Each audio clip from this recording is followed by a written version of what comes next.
NTA blog. National Taxpayer Advocate celebrates the 50th anniversary of the Earned Income Tax Credit. Tax year, TY, 2025 marks the 50th anniversary of the Earned Income Tax Credit, EITC.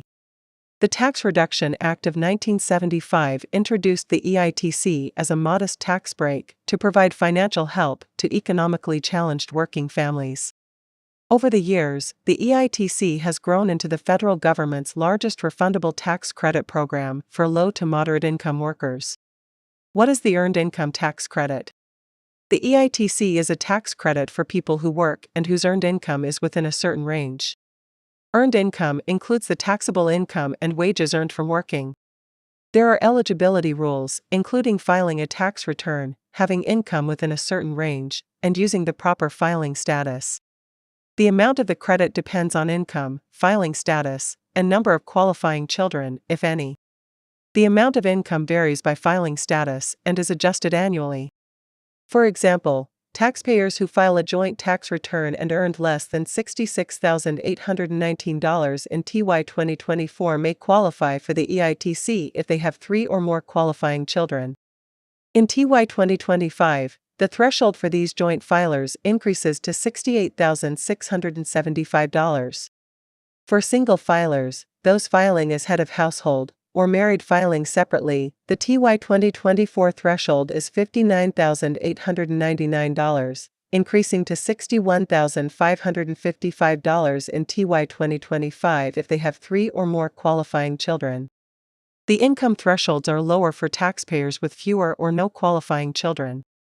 The maximum credit for TY 2025 is $649 if the taxpayer has no qualifying children, $4,328 with 1 qualifying child, $7,152 with 2 qualifying children, and $8,046 with 3 or more qualifying children.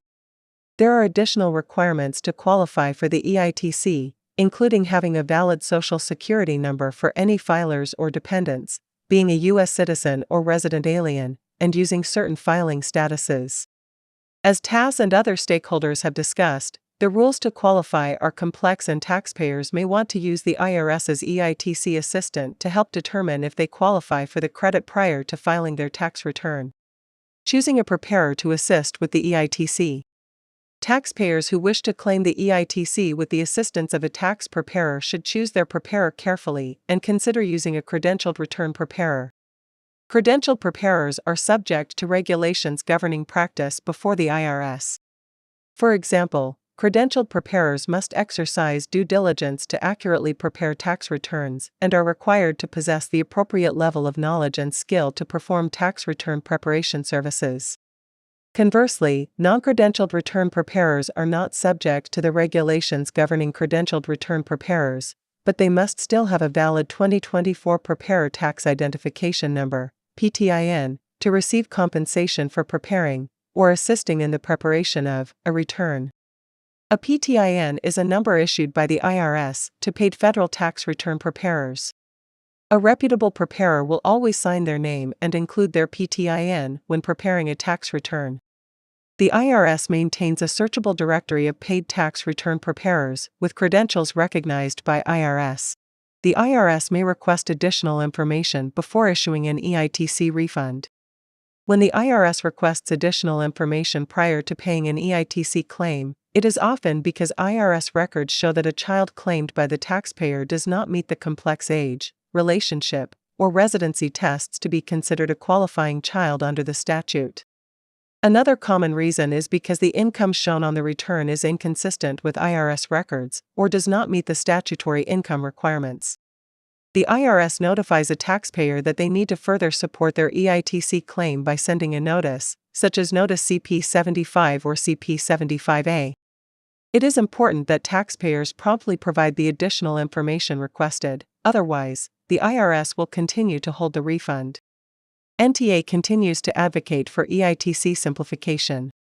While the EITC is an important and powerful anti-poverty program, the complexity of the EITC's requirements often act as a barrier to taxpayers claiming, understanding, and receiving the credit. For example, Despite lifting millions of American families out of poverty, roughly 20% of likely eligible taxpayers do not claim this credit, leaving behind roughly $6 billion of unclaimed financial assistance in 2020. In addition to providing taxpayers with information and assistance to help them receive the EITC, I have advocated for administrative and statutory changes to make it easier for taxpayers to understand and claim the EITC. My 2025 Purple Book of Legislative Recommendations urges Congress to consider statutory changes to simplify the EITC. I have also highlighted ways that the IRS should modify program administration to treat taxpayers fairly when they claim the EITC in error. Conclusion: the 50th anniversary of the EITC is an exciting opportunity to celebrate a program of tremendous importance to low and middle-income taxpayers. Despite the EITC's significance as an anti-poverty program, the credit has proven complex and burdensome to claim for many taxpayers who qualify. As we celebrate 50 years of the EITC program, Congress and the IRS should also consider how to simplify program administration so the EITC can benefit every taxpayer who qualifies.